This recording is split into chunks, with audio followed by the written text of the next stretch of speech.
3 دوره من مسئول انتخابات کشور بودم. ما برای با تیمی سر و کار داریم که کاملا مجاز میدونن برای رسیدن به هدفشون هر کاری رو انجام فتوا دارن، میگن چون هدف اون مقدسه بنابراین ما میتونیم حتی دروغ بگیم، میتونیم تهمت بزنیم. مگه نگفتن که امام تو پاریس به مردم وعده‌های دروغ داد که قبول نداشت به خاطر اینکه پیروز بشه بعد یه چیزی دیگه در جامعه حاکم بکنه.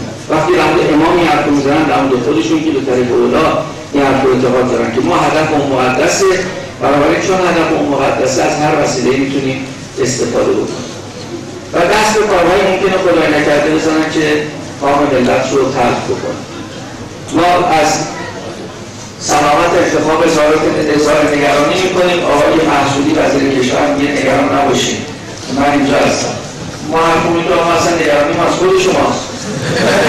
ما که با بدنه وزارت کشور مشکل نداریم، ما با کسانی مشکل داریم که یه امونش بگم و ارزم خاتمه بدم. ما در سال 76 به ما خبر دارن که در لرستان داره تخلفات وسیع صورت میگیره.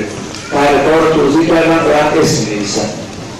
با آقای هاشمی رئیس جمهور قبل اطلاع داریم یه هیئتی فرستاد و عرض موضوع شما که اون هیئت رفت و در بسیاری از شهرها مانع در تقلب شد. با وجود این چند تا شهر از دستشون در انتخابات که تموم شد ما دیدیم که در 3 تا از شهرهای لرستان بیش از 180% حاضرین شرایط شرکت کردند.